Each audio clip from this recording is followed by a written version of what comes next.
The Money Show. Personal finance. Welcome to The Money Show. Warren Ingram is in studio with us this evening. Lots of questions coming through on a regular basis, Warren Ingram, and they're feeding our question mill. People want to know the best ways to save for retirement. And then there's a subtext to the question about especially RAs and asking whether or not they're worth it. So they're kind of three questions built into one. So broad brushstrokes first. The best way to save for retirement is to start, would be my starting point. Exactly. But you have to put some money away to let it grow on itself and to start building up your asset base to look after you when you're no longer working. So you're 100% right. Start at the beginning, which is put that first, 1 or 10 or 100 or 1,000 bucks away. Okay, so, and then the advantage of retirement annuities, RAs, just explain to me in simple terms, please, because like all products, these things are quite expensive, but these are fairly generic structured products that have got a tax benefit built in that everybody who provides a unit trust actually will give you an RA if you want one. I think that's exactly right. Maybe just to start, so your let's say your company pension fund or your RA, you would get the same tax benefit. So let's just say you put money into your retirement fund or your RA or your pension fund on a monthly basis. It actually reduces the amount of tax that you're going to pay every month. So as a starting point, the contribution that you put into that retirement fund will then just be deemed not to be part of your salary. There are limits around that, but just the basic principle first off is you end up paying less tax, and that's always a good thing. So if you earn 100 Rand, and if the tax rate on that 100 Rand is say 40%, but you pay 10 Rand into an RA, rather than being taxed on the 100, you get taxed on 90. Exactly right. And I think so now you've got this benefit from paying less tax, and the money that's going into the RA or the pension fund is actually your own money. I mean, I think that's always one of the big sort of myths around this is that that someone's going to take this money or it's not yours because you got a tax deduction. That's just simply not true. It is your money and it always will be your money. So now what happens is this money goes into this the pension fund or the RA, and while it's growing inside there, it pays no tax either. And that's quite important. So if I was putting aside 100 Rand a month into an investment, that investment, if it was generating dividends, there would be dividends tax payable. If it was generating interest or rent, there would be tax payable, income tax on the interest or the rent throughout the life of the investment. Whereas inside the pension fund or the RA, it's paying absolutely no tax. And tax friction is a huge thing to try and avoid. So now you're getting a tax benefit by putting the money away, and then secondly, the compounding benefit of no tax while it's growing. And that's extremely positive.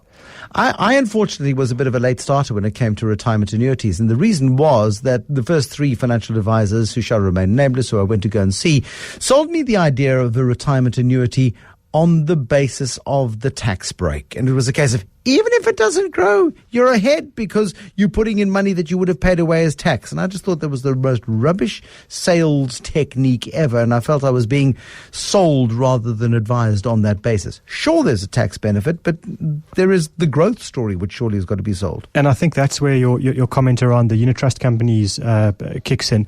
In the old days, it was, RAs rightfully got a really bad name because what happened was, you would leave, school or university and start work, and an agent would come along and sell you an RA and get paid a massive upfront commission because they would sell you an RA that would only mature when you were 65, and they would be paid for that entire 40-year period, let's say, of the term of that RA, and that was just completely against the interests of the client actually, and fully in the interests of the insurance company and the agent.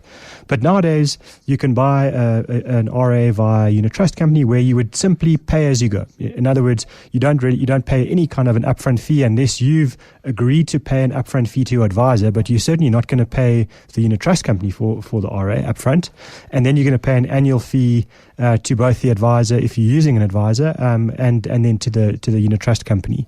And very often, sorry, carry on. Very often, the unit trust company will not charge you an additional fee for the RA. So you go to unit trust company A, and they offer you the RA, and you go into their balanced fund.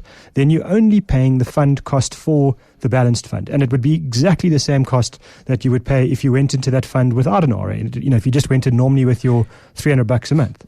Because that's also important to talk about, and that, all of these companies have got funds that they might be called a general equity unit trust, or they might be called a balanced fund or a property fund or whatever the case is. And you can put money into these unit trusts with your after-tax money if you choose to. They're exactly the same thing that if you put your money into the RA structure, the retirement annuity structure. It's exactly the same investment in the unit trust balanced fund as it is in the retirement annuity balanced fund. It's the same fund, it's the same thing. It is always the same fund. So there's no sort of a different class of fund or something for the RA, where there's hidden costs built in or something like that. And I understand why people are cynical, and given the history of these products, they would be right to be cynical. But I can tell you that that's no longer the case. All of those things are gone. And the term annuities had a bad rap as well, because annuity implies all sorts of things. You put in money, you get money at a fixed point in time, and then it pays you out a piffling little amount in perpetuity. RAs have also moved away from that traditional understanding of an annuity, haven't they? Yeah. So the annuities, the ones you're talking about, with the bad name, would have been called a guaranteed annuity, for example, compulsory annuity, where it became a contract. The insurance company would say to you, "We're going to pay you, 10,000 rand a month on your retirement, and it will escalate, hopefully with inflation, or 3%. And then when you pass away, it will drop from 10,000 to 5,000, and when your wife passes away, it goes to 0. The RA is different. That money will go into a living annuity, and again, if you stay at that unit trust company, it will go at exactly the same cost that you were paying when it was an RA, and exactly the same cost as the normal unit trust. So that money never leaves you unless you spend it. In other words, if you only draw the minimum, which the law says is 2.5% a year of the value of that living annuity, and you only draw that for your lifetime, and your wife lives another 10 years also only drawing 2.5%, and you nominate your children, then it goes to them. And herein is another tax benefit, because it goes to them completely free of estate duty. And that's quite a big saving. And the other part of this is there's no executive fee charged as well. So it could end up being as much as sort of a 23 or 25% tax saving on your passing. Now that I didn't know. Okay, don't tell my children, will you? So what happens now is for people who have a bit of extra money through their lifetime, it becomes a bit interesting on your planning, because you might actually say, my normal shares in my normal unit trust, I'm going to probably spend those a bit earlier than I would have planned, because it might be better for me to leave the money in my living annuity to my beneficiaries. Sure.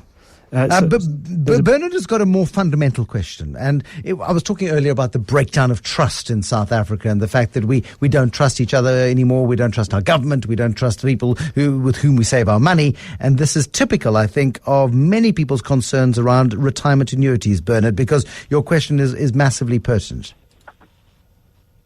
Bernard. Hi, Bruce. Hi, Warren. My question is around RAs. In the future, what is the risk of government dictating that X amount of the retirement fund or pension has to go towards prescribed assets, such as government projects or government schemes or something like that? Prescribed assets, Bernard. It's such a good question, because I think we've seen the Government Employees Pension Fund, Warren, has come out with some numbers, I think this week, where returns have been absolutely blimmin' awful in the Government Employees Pension Fund, because so many of the investments that have been made by the PIC have been in low return environments. And is there a risk that prescribed assets could be part of retirement annuities and private sector pensions? If it is, it's going to be another one of those big shocks or big surprises to us and everybody else, because a betrayal. Actually, it would be a betrayal. Yeah, if you look at the government since '94 to now, they've gone out of their way to make retirement funds as attractive for investors and tax efficient for investors as possible. So to give you an idea, I was saying that you don't pay income tax within a retirement fund now, but actually in '94, when the government transitioned, there was an income tax charged on income and rent and interest. So this government's really gone out of its way to make sure that retirement funds are attractive and to make them as I guess attractive is the word. And so for them to go back on that would be a huge issue. I mean, the apartheid government did that, and I think that's where this question always comes from. And so I guess anything can change, anything is possible, but is it probable given what we know now? It's not there. But that is a question. I think that sits in the back of people's minds. But certainly, Treasury has always been at absolute pains to make sure that this is not something that's on their radar. You're safe in an uncaptured treasury, Bernard, I think is the answer. So that's why you need to fight it from being captured. Molly and Mowbray with another fabulous question. Hello, Molly. Good evening. Wonderful program. I receive a percentage of an RA from my late husband. Now, I have inherited some money that I would like to put into that RA so I can benefit from it. My children are the beneficiaries. Okay. Can I do it?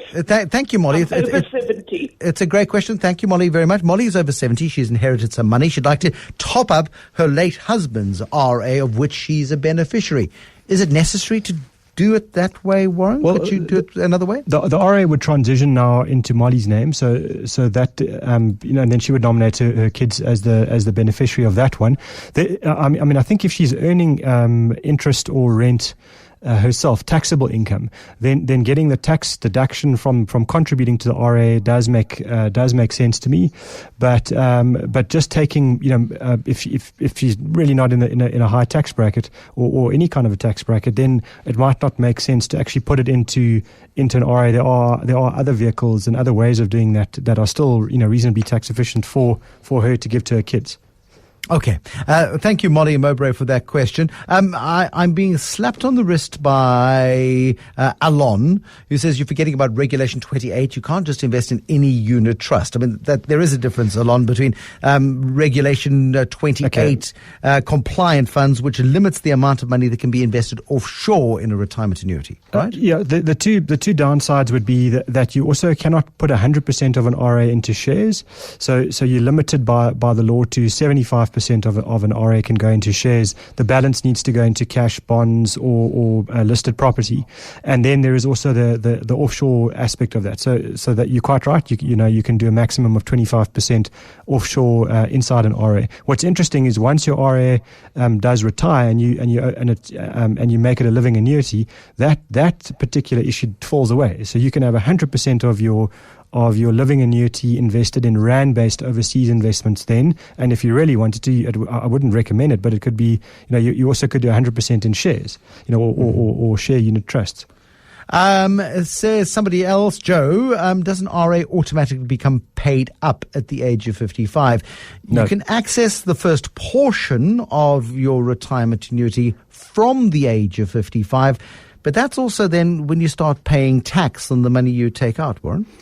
So when the money comes out, tax gets deducted as per a normal salary, according to PAYE. But you're not obliged at age 55 to actually make the RA paid up. So a lot of people with excess money will just never let that RA actually become a living annuity.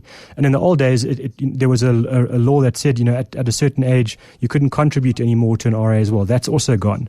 So, you really can contribute, if you're earning a lot of rent or interest, you can contribute to an RA until, the age of 99 if you live that long. Yeah, you can keep contributing, and you don't ever have to draw it down, and it becomes part of your estate at some point. Well, except for estate duty and the executors' fees. Yes, that's true. Bottom line is, there are lots of questions, but people who've invested in RAs over a long period of time, to date, Warren Ingram, have had the benefit of having tax-free money going into these RAs. They get the benefit of a full 100 Rand invested rather than just 60 of 100 Rand invested if their marginal rate is 40 or 41%. And you then get that compounded over a lifetime. That's a big advantage. It's a huge advantage. Over 5, 10, 20, 30 years. Yeah, I tried to run the numbers a few times, with my limited numerical ability, and there is just no other investment out there that will compete if your RA is low cost and you don't pay upfront fees and those kinds of things. So I think my only caveat in this whole thing is make sure that you are paying low costs in a unit trust environment or an indexed environment. A lot of index providers also provide the RAs, but that's it. Don't get stuck up with these huge big upfront fee RAs, which still all exist through the insurance companies. Warren Ingram from Galileo Capital. He's a financial advisor. He's a director at Galileo Capital, looking at the best ways to save for your retirement.